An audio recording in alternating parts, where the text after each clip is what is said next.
زخبركمن زخبركنن حصونات ود مسبلا حداري فليلي زبلا جنا قدم مرعوم حدارهم زفليلو بيت زطاطحا ገለገለውን ወላውን ናይ ሕጽነት ግዜ ኣብ ካልእ ማለት ካብቲ ጉቡእ ቦታ ርሕቕ ኢሎም ዘሕልፍዎ ብኡቢሎም ሓዳሮም ዝወጽሞ ምስ ስድሮኦም ዳርጋ ብማዕሮ ጥራይ ዝራኸቡ ሰብ ሓዳር ወይ መጻምዲ እናበዝሖም ዝኸዱ ዘለዉ ሰላምታይ ረሳዕናን ፍትዋት ተኸታተልቲ ትሕዝቶታት ኤሪዛራቴክ ንሎሚ ኣብዛ ቻነል ድልድል ሓዳራ ኣብ ምህናጽ ሓገዝ ናይ ዝደለየ ሓፍቲ ዝርስስ መደቢና ሒዝናልኩም መጺና ዘለና ሰናይ ጻንሖት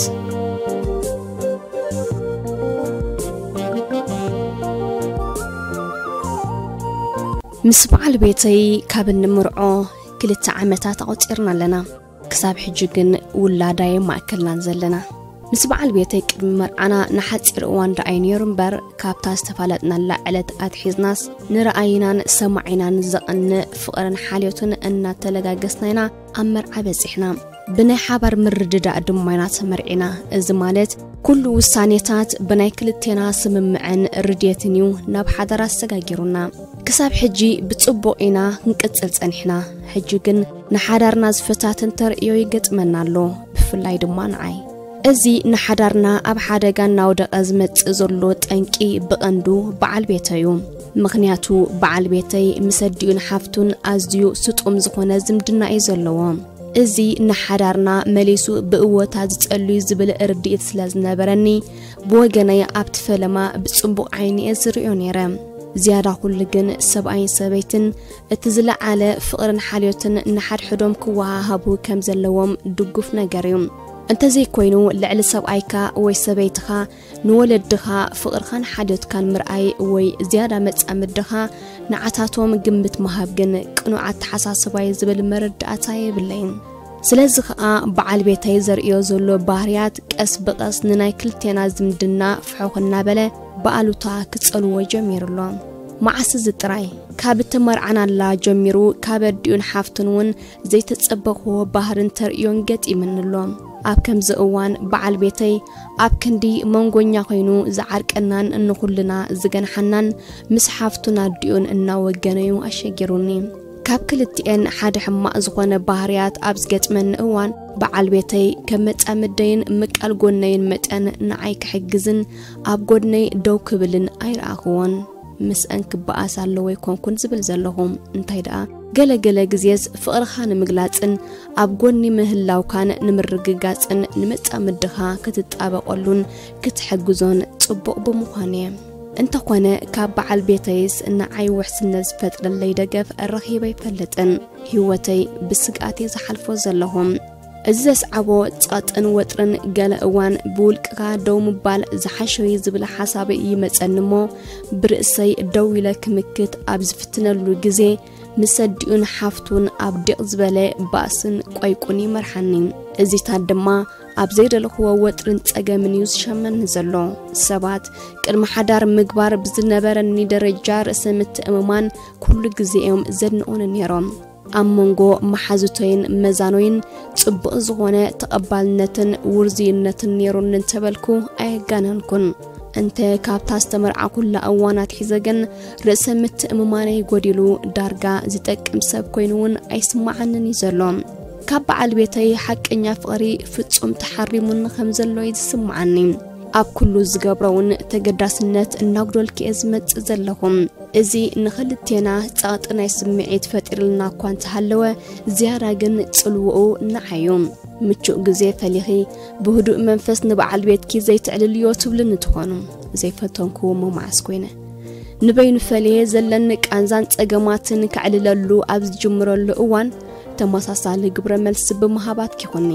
ኣነ ክገብሮ ዝኽእል ነገር የብለይን ምሰደይን ሓፍተይን ከይደውን ዝበኣሰሉ ምኽንያት የብለይን ገለ ግዜ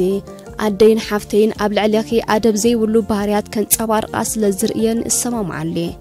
ግን ክገብሮ ዝኽእል ነገር የብለይን ዝብል መልሲ ይህበኒ ስለዚ ድማ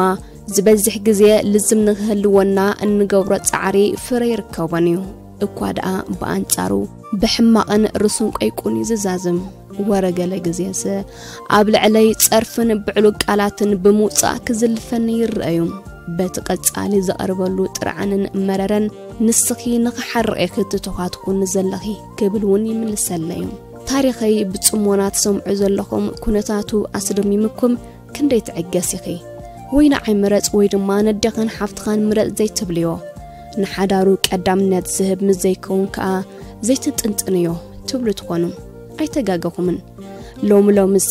ከም ጀማሪት ሓዳር ተጽቢተይ ጋህድን በበይኑ ስለ ዝኾነን ዓቕለይ ተጸንቂቑ ካብ ሓዳር ህደም እዩ ዝመጸኒ ዘሎ እዚ ኸብል ከለኹ ግን ካብ ሓዳር ምህዳም ኩሉ ግዜ ፍታሕ ዘይምዃኑ ዘንጊዕ ኣይኮንኩን እንታይ ሞ ክገብር ቃል ኪዳን ምውራድ ከቢድን በሰልኡ መሪርን እንዶ ኮይንኒ ኣብዚኣ በፂሑ ልበይ ጨካን ክኸውን ኣይከኣለን ተዓገሲ ንኹሉ ግዜ ኣለዎ ድሕሪ ጻዕርዩ ዓወት ዝርከብ ድሕሪ መከራይ ድማ ረህዋ ዘሎ እናበለ መስቀለይ ክጸውር ይሕሽኽ ዝብለኒ ዘሎ ምኽሪ መሓዙተይን ፈለጥተይን ውን ፍርቂ ዘሎ ፍትሕ ፍታሕ ዝብልን ያ ፍትሕ ኣይኮነን ቀሲል ክደኣ ልብ በዓል ቤትኪ እትሰልብሉ ሜላ ማሃዚ ዝብልን እዩ ተዓጊስካ ሓዳርካን ከተደልድል ጽቡቕን ብኩሉ ደላይ ጽቡቕ ድግፉን እኳ እንተኾነ እቲ ንኸይዕገስ ተስፋ ዝቆርጸኒ ዘሎ ግን በዓል ቤተይ በዲኡን ሓብቱን ኣመናስ ተገዝአ ምዃኑ እዩ ኩሉ ግዜ ንዓታተን ክከላኸለለንን ሓደ ነገር ክገብረለን ኣለኒ ዝብል ስምዒት ዝተዓበለ እንተዘይኮይኑ ከም መጻምዱን ምቃል ጎንን መጠን ንዓይ ኣብ ግምት ዘእተወ ዘይምዃኑ እዩ ልቡን ቀልቡን ኣዲኡን ሓፍትን ስለ ዝኾና ብዘይ ጥርጥር ኣብ ክንዲ ኣዲኡን ሓፍቱን ብሞት መሓለፈ ኣብ ክንዳይ ግን ስለዚ ፍቕሪ መጻምዲ ዝተሓረምኩን ኣብ መንጎኦም ዝተጓነኹን ኮይኑ ይስማዓንሎ ጥራይ ዘይኮነ ናይ ሓዳርና ፍቕሪ እናሃሰሰ ይመጽእ ብምህላው ድልድል ሓዳርና ከይዓኑ ሓገዝ ይደልልለኹም እቲ ሓዳር ቅድሚ ምግባረይ ብዛዕባ ሓዳር ዝነበረኒ ምንዮትን ራእን ሓዳር ምስኣተኹ ገጢሙኒ ዝመርሖ ዘለኹ ህይወት ክልተ ገጽኒ ሓንቲ ሳንቲም ኮይነኒ ዘሎ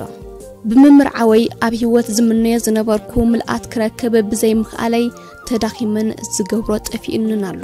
ጉዳይና ከምዚሉ እንተቐጺሉ ድማ ናበይ ገጽና ከነምርሕ ከምንኽእል ዝስሓት ኣይመስለንን እዝናተይ ዛንታ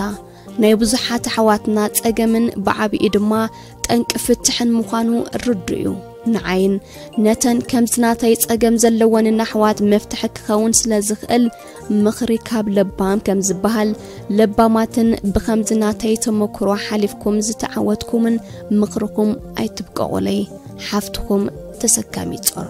እዛ ክንከታተላ ዝጸናሕና ዛንታ ናይዛ ተሰካሚ ጾር ብዝብል ናይ ብርዕስም እትስመ ሓፍትና ንመሓዛይ መሓዛያ ህይወት በቀረባ ብስጋ ናይ ዝበጽሓን ሰብ ድማ ኣዘኻኺራትኒ ምስተቀዳመይቲ ማለት ሒምኡ ካብ ዝምርዖ ልዕሊ 10 ዓመት ገይርዩ ከይገርመኩም እዚ ክንድዚ ዝኸውን ዓመታት ብዘይ ውላድ እዩ እንተዛ ንክንድዚ ዝኣክል ዓመታት ብውላድ ዘይማእከለት ስድራ ወይ ቤት ክልተ መጻምዲ ሰሓቕ ዘይፍለያን ሓጎስ ፈጺሙ ዘይሃድማን ጎጅአ ነይራ ንዘረባ ምጽኦን ድዩ ጠንቂ ዘይምውላድ ካብ መን ምዃኑ ንምፍላጥ እቲ ዓቕሞም ዝበሃል ነገር ዝግበር ገይሮም እናሓንሳ ግን እቲ ወዲ እንተ ተመሰለለይሉ ካብ ምፍታን የድሓርሕር ነበረ በዚ ግን ምውቕ ፍቕሮም ኣይተበትከን ኣይሃሰሰን ድማ ጸላእ ሰናያት ፍቕሪ ከም ዝጸልእ መጠን ግን ብዘይተጸበይዎ ሰብ ኣቢሉ ኣብ መንጎኦም ኣተወን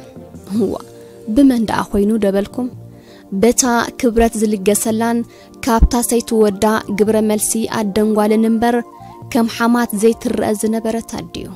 ምናልባት በዓል ቤታ ብሞት ዝተፈለየ ንሳ ናብ እርጋን ቀሪባ እቶም ካልኦት ክልተ ደቃ ድማ እቲ ሓደ ብዘይ መርዓን ውላድን ብመስዋእቲ እታ ጓል ድማ ኣብ ዓዲ ስደት ዕድሚኣ ስለ ዝሕለፈት ከም ሰብ ፍረብርክ ደቃ ብዘይ ምርኣያ ተሰሚዕዋ ክኸውን ይኽእል ግን ሰብ ምዃንና ረሲዕና ኣብ ስራሕ ፈጣሪ ምእታውና ስለምንታይ ንደፈር ካልእ ሓሳርን መከራን ከም ዝውሰኸና ኸንምንታይ ንዝንግዕ ብዝኾነ እዛ ደ ነዚ ውላድ ዝደንጎያ ወዳ ካብ ካልእ ክትፍትን ብምባል ብዝገበረትሉ ጭቕጭቕ መሰረት ካብታ ሰሓቕ ተመሲሖም ሰሓቕ ተደሪሮም ኮታ ፍቕሪ ተመጊቦም ብዓቕሊን ፍቓድ ኣምላኾም ዝጽበይ ዝነበሩ ናይ ፈለማ ዓይኑ ክፈላለ ተገደደ ልቢ ደም ፍቕርና ጨንጉዐት እትፍለዮ ሕስቱም ምፍልላይ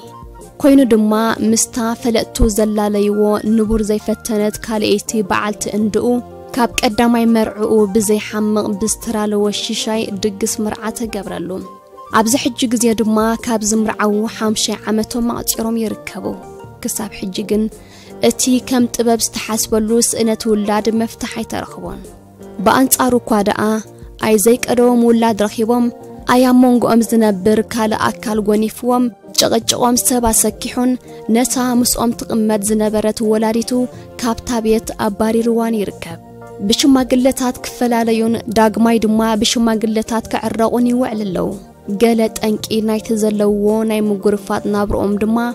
اتي اب لبوس تسرت فقرو زي ترمسسلو بعل بيت اب دقه مستاناي مجمرتا بعلت بيتو يركب مالت يعللن شهي ستن مخانيو نمخانو بعل بيت اب قداي حدارو يتكالوت كأتو سلمتاي قبا فقرن محلاك الكيراننك نمنتاي رزنتو زقودل اب مود اتام بقر اب زقصل مدبنا نزي شجرات زن مفتاح زحجزو نطبتات حزنا لكم كساب نمص كلنا تقطاتلتي نايزا channel اب حدار زبصحنان نحدار اندنادن زلنا من اسياتنا مو هاي بزعبا زرستي بمنجد كومنت نزتي نحفتنا تسكاميت صور دما مخرنان الرؤيتنان اي نبققلا املاك مس كلنا يكون سناي قنيات يقبرلنا